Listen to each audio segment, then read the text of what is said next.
Hello बच्चों, कैसे हैं आप सब। आई होप अच्छे होंगे और अपनी पढ़ाई भी अच्छे से कर रहे होंगे। अतुल मैथ्स लर्निंग प्लेटफॉर्म पर आपका बहुत बहुत स्वागत है। तो आप लोग जीडी के जितने भी जो है हमारे बच्चे हैं, जितने भी एस्पिरेंट हैं जो जीडी की तैयारी कर रहे हैं बेसिकली, तो उन लोगों के लिए मॉक टेस्ट है। यानी कि यहाँ पर हम डेली जो प्रीवियस एग्ज़ाम यानी कि जो 2024 में पेपर हुआ है एसएससी जीडी का, उसमें जो पूछे गए क्वेश्चन हैं उनको हम डिस्कस कर रहे हैं। इससे पहले हम लोग यहाँ पर जो है जो भी पेपर सॉल्व कर चुके हों 20, 21 और 22, 3 दिन में जो पेपर हुए थे 20 फरवरी 2024, 21 फरवरी 2024 और 22 फरवरी 2024, हर दिन 4 शिफ्ट होती थी। मतलब कि अभी तक हम लोग 3 दिन का 12 शिफ्ट सॉल्व कर चुके हैं और उस 12 शिफ्ट में हर शिफ्ट में 20 क्वेश्चन का मतलब 240 क्वेश्चन हम लोग यहाँ पर जो है कर चुके हैं। उसके बाद में आज जो हम यहाँ पर जो है डिस्कस करने वाले हैं जिस शिफ्ट को, वो है कांस्टेबल जीडी एग्जामिनेशन का। यहाँ पर जो है इसकी डेट होगी 23/2/2024 का शिफ्ट 1 है, जो 9 बजे से लेकर के 10 बजे तक हुआ था। तो इससे पहले आप लोगों को पता है कि हम यहाँ पर 12 शिफ्ट के क्वेश्चन सॉल्व कर चुके हैं और हर शिफ्ट में 20 क्वेश्चन, मतलब कि यहाँ पर कितना हो जाएगा 240 क्वेश्चन अभी तक हम लोग कर चुके हैं। तो मैथ के 240 क्वेश्चन जो है मतलब अच्छी खासी जो है संख्या हो जाती है आप लोगों के लिए। और अभी इसके बाद में हम लोग तो अभी सॉल्व ही कर रहे हैं, क्योंकि ये जो आपको जो लेक्चर मिल रहा है ये आपको मिलेगा 22 जनवरी को। ठीक है, 22 जनवरी 2025 को मिल रहा है ये वाला लेक्चर मिलेगा आपको, यानी कि जो अभी आप इस टाइम पर इसको वॉच कर रहे हैं। इसके बाद में फिर अभी भी जो इसमें टाइम बचा हुआ है, यानी कि 22 के बाद जो है अभी 9 दिन जनवरी में बचा हुआ है 31 तक। और उसके बाद में फरवरी में हमने 3 तारीख तक आप लोगों से बोला, तो 3 तक यानी कि 12 दिन और बचा हुआ है। 12 दिन में 12 शिफ्ट हम और सॉल्व करेंगे और बाकी ये जो आज की एक शिफ्ट है यानी कि टोटल हमारी जो है 25 शिफ्ट हो जाएगी। 25 शिफ्ट में हम जो है बेसिकली 500 क्वेश्चन जो है कर पाएंगे। ठीक है, तो ये 500 क्वेश्चन जो है आप लोगों को जो मिलने वाले हैं उसमें की ही जो है ये अगली सीरीज है हमारी, जिसको हम आज सॉल्व करने वाले हैं। तो चलो इस वाली क्लास को जो है हम लोग मतलब सीधा क्वेश्चन पर चलते हैं, क्वेश्चन को देखते हैं। और उससे पहले जितने भी लोग क्लास को देख रहे हैं तो वो लोग जो है क्लास को शेयर ज़रूर कर दें, क्योंकि शेयर करने के लिए ही हम केवल बोलते हैं आप लोगों से। शेयर करने का रीज़न ये है कि अगर आप शेयर करोगे तो क्लासेस में जो है और बच्चे जुड़ेंगे, जिनको इसकी ज़रूरत है उनके पास तक ये पहुँच पाएगी। हो सकता है बहुत सारे लोगों को ना पता हो कि हमें जो है प्रीवियस ईयर क्वेश्चन जो है की प्रैक्टिस करने को कहाँ पर मिलेगी, कहाँ से हमें मिल जाएगा, तो उसके लिए जो है हम आप लोगों से शेयर करने के लिए बोलते हैं। तो चलो आई होप आप लोगों ने शेयर कर दिया होगा, यानी कि जो भी आप जिनको भी जानते हैं तैयारी कर रहे हैं, पढ़ रहे हैं, तो उनके पास तक। उसके बाद में फिर हम आज का अपना पहला क्वेश्चन चलो देखते हैं। तो हमारा जो आज का पहला क्वेश्चन है ये यहाँ पर दिया गया, कह रहा है 28 संख्याओं का जो औसत है वो 110 है। यदि हम प्रत्येक संख्या में एक संख्या b जोड़ते हैं तो औसत 128 हो जाता है। b का मान कितना है? देखो, अगर हर संख्या में कोई एक संख्या जोड़ी जाए, ठीक है, प्रत्येक संख्या में अगर कोई भी चीज़ जोड़ा घटाया जाए या गुणा किया जाए या भाग किया जाए तो औसत में भी जो है सेम चीज़ होता है। यानी कि औसत में क्या हो रहा है, औसत में पहले 110 था, औसत पहले 110 था और अब कितना हो गया, अब 128 हो गया। तो औसत में कितना जुड़ रहा है? औसत में अगर आप यहाँ पर जोड़ोगे देखोगे, देख रहे हो कि आप 18 जुड़ रहा है। अगर औसत में 18 जुड़ रहा है मतलब कि हर संख्या में भी क्या जोड़ा गया होगा, 18 ही जोड़ा गया होगा। और क्वेश्चन में क्या बोल रहा है, प्रत्येक संख्या में b जोड़ा जाता है, तो b जोड़ा जाता है और हम कह रहे हैं कि 18 जोड़ा गया होगा, मतलब b का ही तो मान 18 हो जाएगा। फिर तो b का मान ही कितना हो जाएगा, 18 हो जाएगा। ये हमारा आंसर होगा, पहला ऑप्शन हमारा दिया गया है। ठीक है, चलो भाई इसके बाद में फिर हम दूसरा क्वेश्चन देखते हैं। दूसरा क्वेश्चन हमारा है, दिया जो है 25% का लाभ अर्जित करते हुए 35,000 रुपये में एक लैपटॉप बेचती है। अगर उसे 30% का लाभ चाहिए, 30% का लाभ अर्जित करना चाहती है, तो लैपटॉप को जो है किस मूल्य पर उसको बेचना चाहिए ये हमें बताना है। तो 25% का लाभ अर्जित करती है यानी कि 100% तो क्रय मूल्य होगा, 25% का लाभ मतलब 125% में एक सामान को बेच रही है। 125% में सामान को बेच रहे तो सामान का मूल्य कितना हो जाता है, 35,000 रुपये हो जाता है।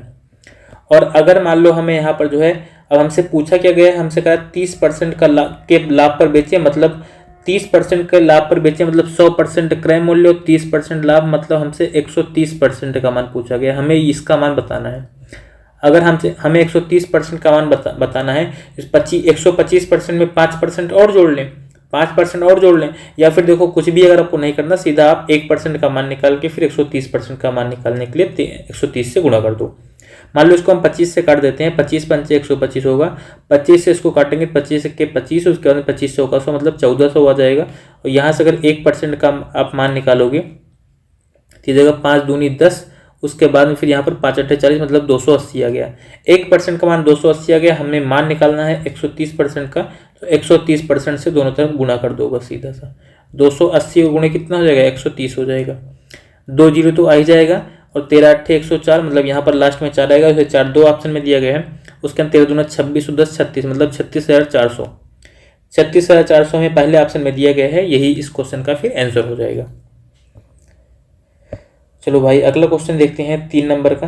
3 नंबर क्वेश्चन हमें दिया गया है, कह रहा है 15 सेंटीमीटर त्रिज्या वाले एक ठोस धातु के गोले को पिघलाकर 15 सेंटीमीटर आधार व्यास वाले एक शंकु के में जो है ढाला जाता है, शंकु की ऊंचाई कितनी है ये हमें बताना है।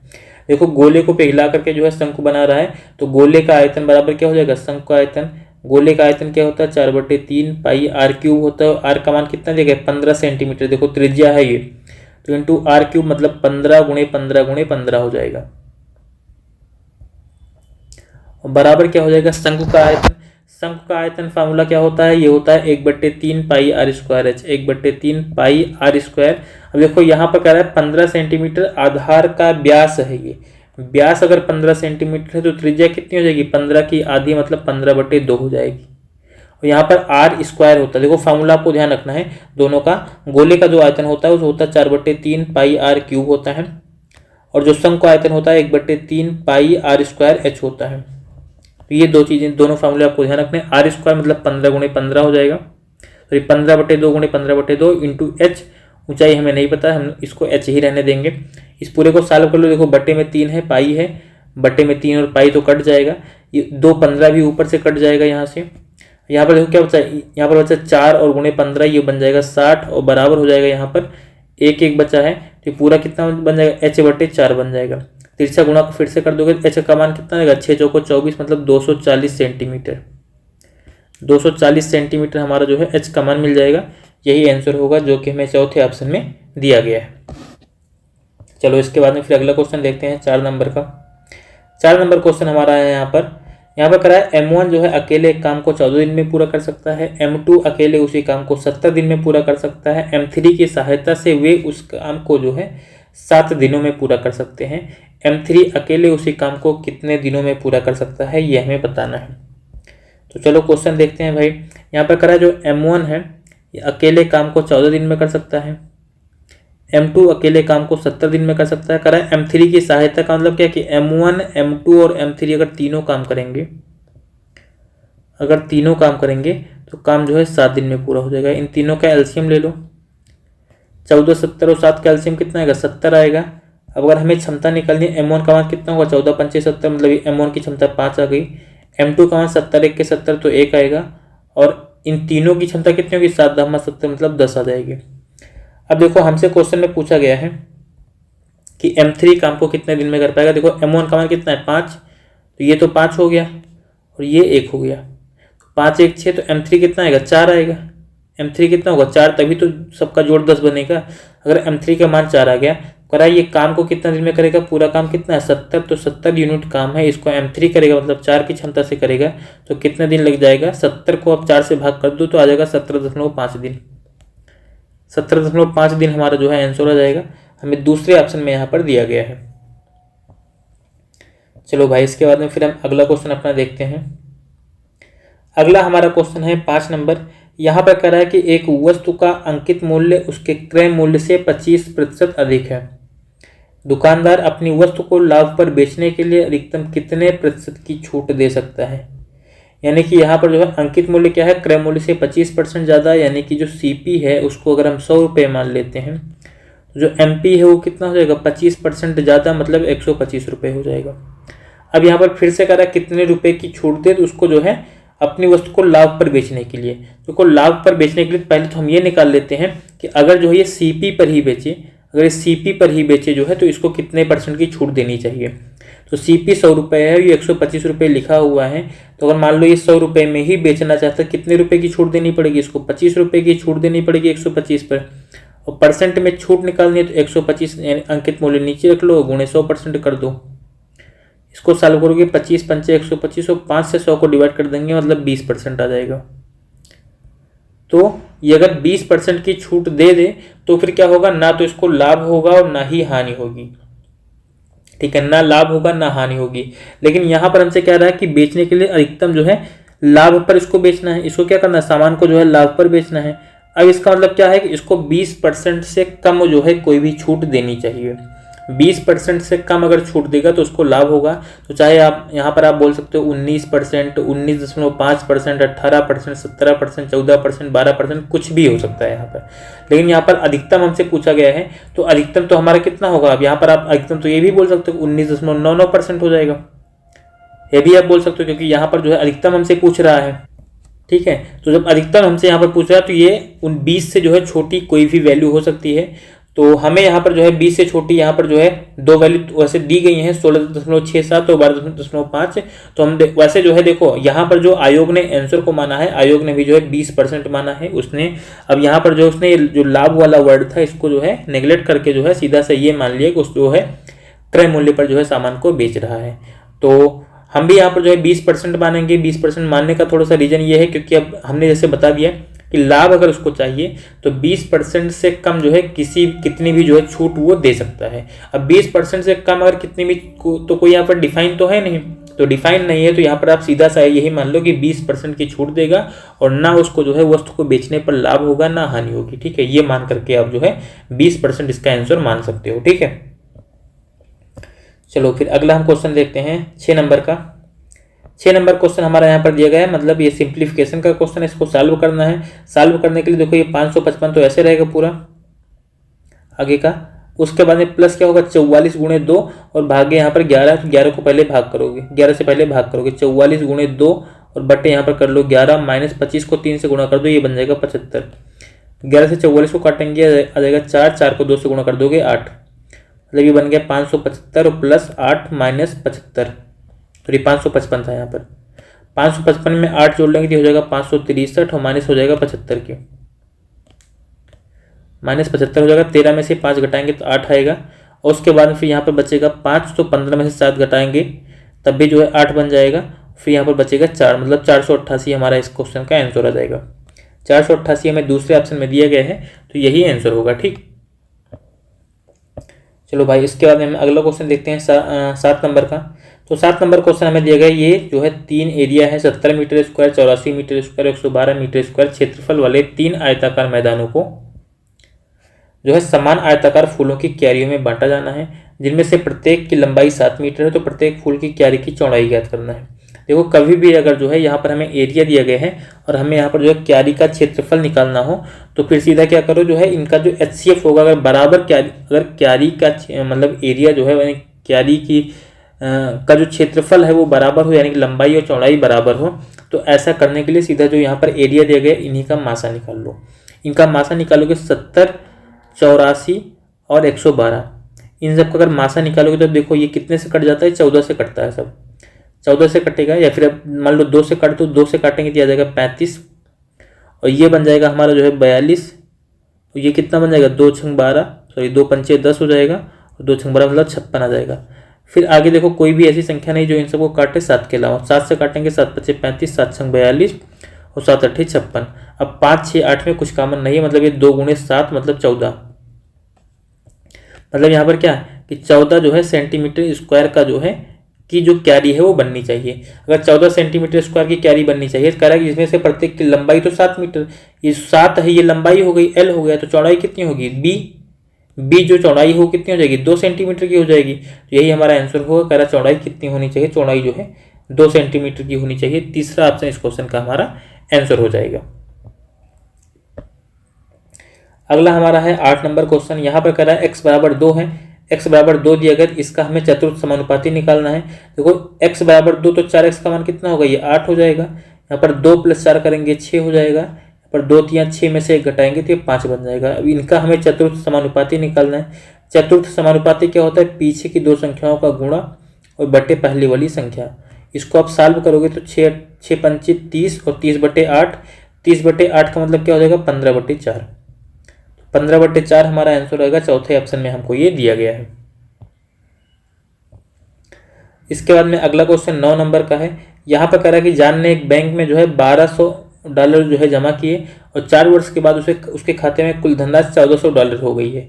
तो उस धनराशि पर साधारण ब्याज की वार्षिक दर कितनी है, ये हमें बताना है। देखो 1200 उसने जमा किया है, उसका 1400 हो गया कितने साल में, 4 साल में। मतलब कि वृद्धि कितनी की हुई, 200 बढ़ गया, रुपए नहीं डॉलर। यहाँ पर हमसे रुपए वगैरह से कोई मतलब है नहीं। 200 बढ़ा कितने साल में, 4 साल में। तो एक साल में कितना बढ़ा होगा, $50 बढ़ा होगा। $50 उसका बढ़ा होगा। तो अगर एक साल में $50 बढ़ रहा है और कितने रुपए टोटल हैं, $1200 हैं। तो अब यहाँ पर जो है रेट निकाल लेते हैं, परसेंट में चेंज कर देंगे। तो 100 से यहाँ पर गुणा कर लेंगे, इसको सॉल्व करो। यहाँ पर 2 जीरो से कट ही जाएगा, 50/12 आ जाएगा। 50/12 का मतलब कितना हो जाएगा, इसको सॉल्व करना पड़ेगा आपको। 50/12 परसेंट में, तो ये 12 चौक 48 आता ही है, यानी 4 आएगा। तो 4 के साथ में केवल एक ऑप्शन है, पहला वाला, ये हमारा आंसर बन जाएगा। बाकी आप चाहो तो सॉल्व कर लो। 12 चौक 48, फिर 2 बचेगा, तो 12 के 12, 8 20 और 12 से 84, मतलब 4.17%। अभी आगे भी कट नहीं रहा है, ये कटेगा भी नहीं। तो हम यहाँ पर 4.17% ही इसका आंसर मान लेंगे। चलो इसके बाद में फिर अगला हमारा क्वेश्चन है 10 नंबर का। यहाँ पर हमें लासा निकालना है 3 संख्याओं का, मतलब भिन्नात्मक संख्याएं, इसका हमें लासा निकालना है लघुत्तम समापवर्तक। ठीक है, लघुत्तम समापवर्त यानी कि लासा हमें निकालना है। देखो जो भिन्नात्मक संख्याएं होती है, जैसे 9/4 है, यहाँ पर 21/10 है और 63/20 है। तो कभी भी अगर हमें भिन्न वाली संख्याओं का लासा निकालना है, इनका एलसीएम निकालना है, तो जो अंश है उसका हम एलसीएम निकालेंगे। एलसीएम किसका किसका निकालेंगे, हम एलसीएम निकालेंगे 9, 21 और 63 का।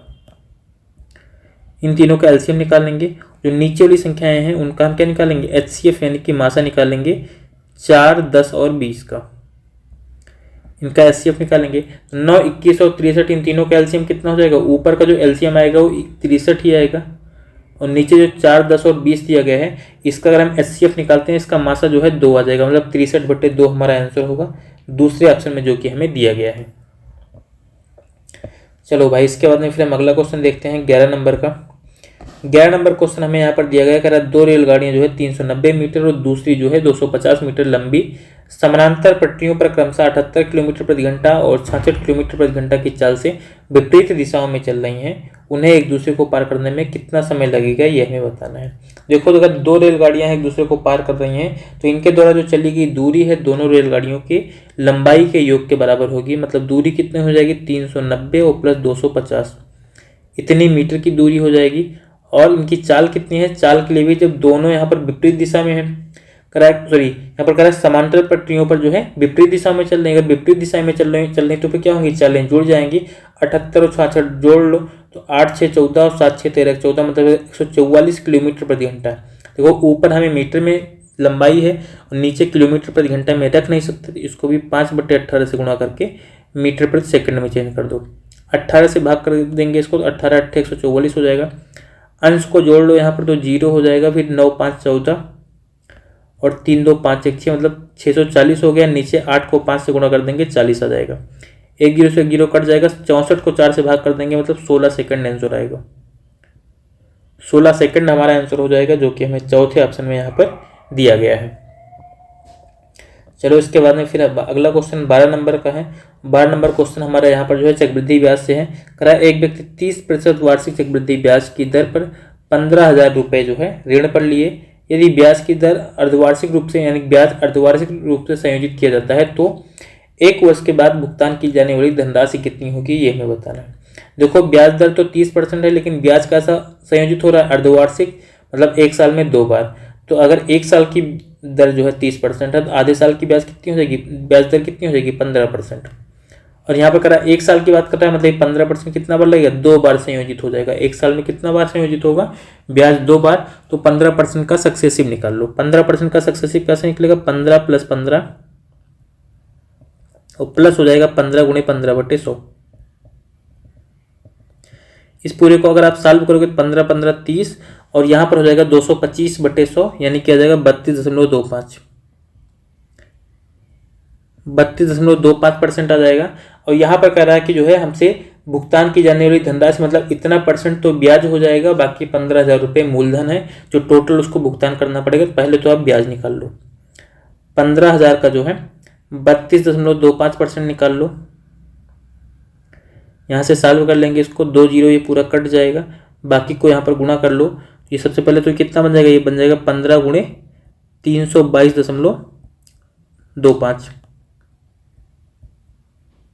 322.25 नहीं 322.5 बनेगा। इसको गुणा करेंगे, 15 पचे 75 हो जाएगा, 15 दूना 30 7 37 और फिर 15 दूना 30 और 3 33, 15 3 45 और 3 48 मतलब 4837.5 रुपये, 4837.5 रुपये ब्याज है और 15,000 मूलधन है। इन दोनों को आप जोड़ोगे, 15 के साथ में 4 जोड़ते हैं तो 19 आता है, मतलब 19,837.5 रुपये, 19,837.5 रुपये उसको भुगतान करना पड़ेगा, क्योंकि इतना रुपये तो ब्याज देगा, बाकी जो मूलधन लिया है उसको भी वापस करेगा। चलो अगला क्वेश्चन 13 नंबर का। 13 नंबर क्वेश्चन हमें दिया गया, करा यहाँ पर x अनुपात y का मान अगर ये दिया गया है, इसका हमसे मान पूछा गया। देखो x की जगह पर ये 7 रख लो और y की जगह पर 2 रख दो बस। तो 7 अगर x की जगह पर 7 रखेंगे, 7 7 49 ये बन जाएगा हमारा, और ये बन जाएगा 4 दूनी 8। 49 के साथ में अगर हम 8 जोड़ लेंगे 9 8 17, मतलब ये 57 बन जाएगा। अनुपात लगा देंगे, यहाँ पर 7 7 वहाँ पर भी 49 होगा, यहाँ पर 8 हो जाएगा। 49 में से 8 घटाएंगे तो 41 आएगा, मतलब 57:41 जो है हमारा आंसर हो जाएगा। 57:41 हमारा आंसर होगा, जो कि हमें पहले ऑप्शन में यहाँ पर दिया हुआ है। अगला हमारा क्वेश्चन है 14 नंबर का। यहाँ पर कह रहा है कि छात्रों के एक समूह का जो है औसत भार 44 किलोग्राम है।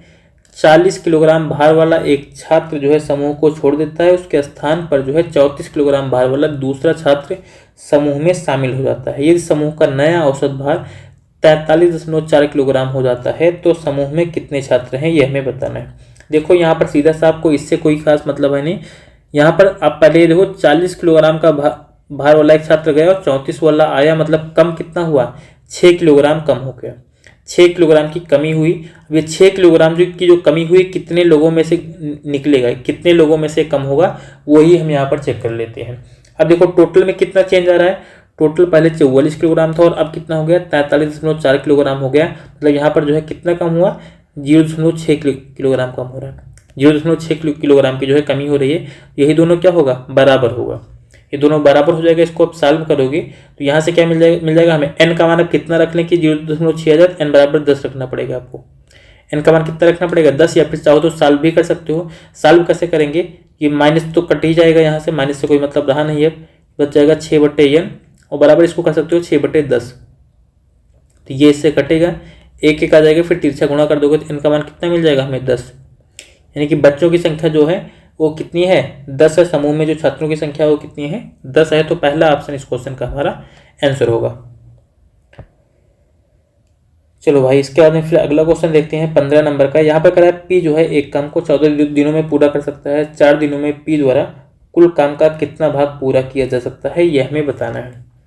तो P की क्षमता अगर हम मान लो 1 मान लेते हैं तो 14 दिनों में कितना काम कर पाएगा, 14 काम, मतलब कि पूरा जो कार्य है वो 14 यूनिट का है। अगर 4 दिनों में जो है P द्वारा कुल काम का कितना भाग पूरा किया जा सकता है, तो अगर उसकी क्षमता 1 है तो 4 दिनों में कितना काम कर पाएगा, 4 काम कर पाएगा, और टोटल काम है कितना 14 यूनिट का है, तो 4/14 भाग कर पाएगा। इसी को सॉल्व कर लो, 2 से काटेंगे तो 2 दूनी 4, 2 सत्ते 14, मतलब कि 2/7 भाग कर पाएगा, 2/7 भाग कर पाएगा, मतलब दूसरा ऑप्शन इस क्वेश्चन का हमारा आंसर हो जाएगा। अगला 16 नंबर क्वेश्चन सिंप्लीफिकेशन का है, इसको हमें सॉल्व करना है। तो चलो देखो सॉल्व करते हैं। सबसे पहले ये जो है 16 जो है बटे में आ जाएगा, लिख मान लो लेते हैं यहाँ पर 36 और माइनस हो जाएगा, ये ब्रैकेट है यहाँ पर, तो ये हो जाएगा 48 और गुणे 7/16, ठीक है। और माइनस यहाँ पर 19 को 3 में जोड़ लो, 19 3 ये कितना हो जाएगा 22 और माइनस हो जाएगा 24, ये 36 मान लो ऐसे रहेगा। माइनस यहाँ पर देखो 16 3 48 होगा, 3 को 7 से गुणा कर दोगे तो ये बन जाएगा 21, और माइनस यहाँ पर 22 में से 24 घटाओगे तो ये आएगा -2, और -2 को इस माइनस से गुणा करोगे तो ये बन जाएगा +2। 36 को 2 से जोड़ लो तो पहले 38 हो जाएगा, उसमें से ये वाला -21 घटा दो, तो 38 में से अगर आप 21 घटाओगे तो 9 8 17 बचेगा ना, 17 बच जाएगा। तो चौथा ऑप्शन जो हमारा दिया गया है ये आंसर हो जाएगा। अगला क्वेश्चन देखते हैं 17 नंबर का। तो 17 नंबर क्वेश्चन हमें यहाँ पर दिया गया, करा एक निश्चित संख्या में से जो है 10% घटाने पर और फिर शेषफल में से 70% घटाने पर 1188 बचता है तो वह संख्या कितनी है ये हमें बतानी है। देखो निश्चित संख्या है उसमें से 10% घटा जाएगा तो कितना बचेगा 90%। मतलब संख्या अगर मान लो n है, n में से 10% घटा दिया गया, बचा कितना 90% बच गया। उसके बाद में क्या हुआ, फिर से 70% घटाया गया, 70% घटा दिया गया तो कितना बचेगा 30% बचेगा। और इसी का मान जो हमसे दिया गया वो कितना दिया गया 1188 बोल रहा है। 1188 बोल रहा था हमसे, संख्या पूछा गया मतलब हमें n का मान निकालना है। देखो 2 जीरो तो पहले ये काट दो ऐसे, बाकी 9 से मान लो 1188 को हम काटते हैं। अगर 9 से 1188 काटेंगे 9 1 के 9 और 9 से इसको काटेंगे तो यहाँ पर 9 1 के 9 और 2 11 28 तो 9 3 27 9 दूनी 18, ये गया 132। फिर 3 से इसको काट दो तो 3 चौक 12 और 1 13, फिर 3 चौक 12, मतलब यहाँ पर n का मान कितना आ जाएगा, इस 100 से गुणा हो जाएगा 4400। n का मान हमें कितना मिल जाएगा 4400, हमें यहाँ पर चौथा ऑप्शन आंसर मिल जाएगा। अगला भाई क्वेश्चन देखते हैं इसके बाद में फिर हम 18 नंबर का। 18 नंबर क्वेश्चन हमें दिया गया, कह रहा है एक वस्तु का अंकित मूल्य 9600 रुपये है, इसका विक्रय मूल्य जो है 6336 रुपये है, तो छूट प्रतिशत कितना है ये हमें बताना है। यह अंकित मूल्य है, ये विक्रय मूल्य है, तो अंकित मूल्य में से विक्रय मूल्य घटाओगे क्या मिल जाएगी, हमें छूट मिल जाएगी। तो 9600 में से अगर आप 6336 घटा देते हो तो हमें क्या मिलेगी, छूट मिलेगी। कितना रुपए की छूट दे रहा है, 10 में से 6 जाएगा 4 बचेगा, 9 में से 3 जाएगा तो 6 बचेगा, और यहाँ पर 5 में से 3 घटाएंगे 2, और यहाँ पर 9 में से 6 घटाएंगे तो 3, मतलब 3264 रुपये की छूट हो गई। अगर 3264 रुपये की छूट दी जा रही थी, छूट दी कितने पर जा रही, 3264 रुपये की छूट जो है ये 9600 रुपये पर दी जा रही है। परसेंट में चेंज करना तो फिर 100 से गुणा करके सॉल्व कर लो इसी को।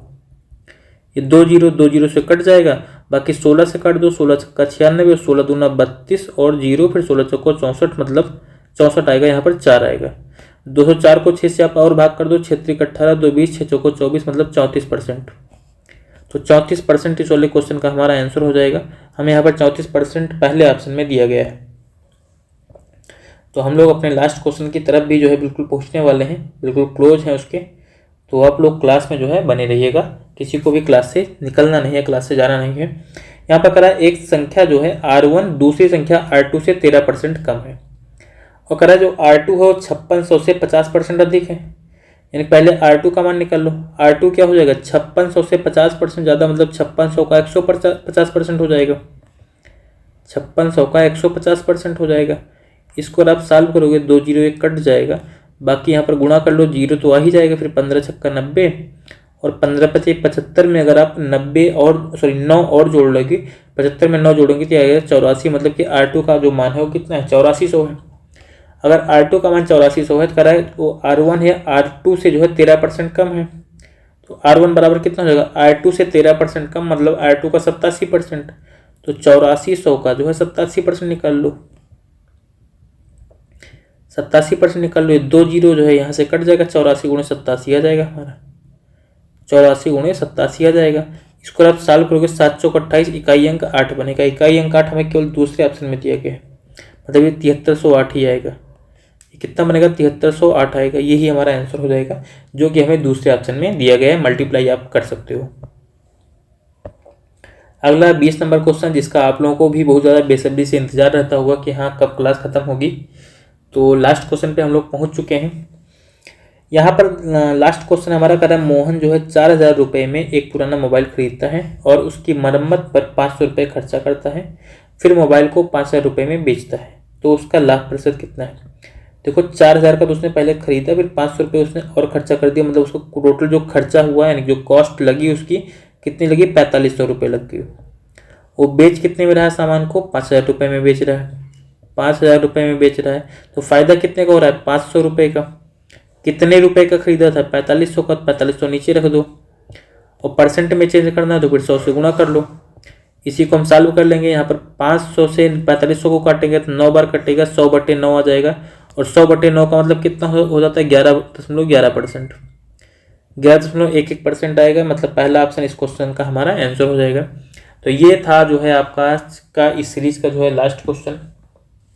20 क्वेश्चन आप लोगों ने जो है कर लिया है, जितने भी लोग अभी तक सेशन में बने हुए हैं, क्योंकि शुरुआत में जो है हो सकता है कि ज़्यादा लोग सेशन में जुड़ते हों, लेकिन लास्ट तक आते आते हर कोई जो है नहीं बचता है। तो जितने भी लोग अभी तक सेशन में बचे हुए हैं, मतलब कि आप लोग सीरियस हो थोड़ा सा अपनी पढ़ाई को लेकर के, तो इसी तरीके से आपको अपनी सीरियसनेस जो है बनाए रखना है, मतलब लगातार जो है अपनी पढ़ाई को जारी रखना है, क्योंकि बीच में छोड़ने से कोई फ़ायदा है नहीं। अगर आप कहीं पर जो है जा रहे हो, किसी कोई मंजिल के पास जो है पहुंचने वाले हो, वापस जाओगे तब भी जो है आपको आधे रास्ते जो है तय ही करना पड़ेगा। तो आप जो है सफलता की तरफ, यानी कि सीधे रास्ते पर ही जो है चल के आधे रास्ते तक जाओ। बीच में से वापस लौटने का जो है कोई फ़ायदा है नहीं। जब आपने शुरू कर लिया है तो लास्ट तक जो है लेकर के चलना ही पड़ेगा। ठीक है, तो बाकी क्लास की टाइमिंग आप लोगों को पता ही है, और जितने भी लोग अभी तक क्लास को शेयर नहीं किए हैं वो लोग अभी भी लास्ट में क्लास को शेयर कर दो, क्योंकि जिन बच्चों के पास ये रिकॉर्डेड क्लास पहुंचेगी वो भी जो है इस सेशन को जो है देख सकते हैं। चलो, बाकी के लिए मतलब हम इस क्लास को यहीं पर जो है एंड करते हैं। Thank you and all the best.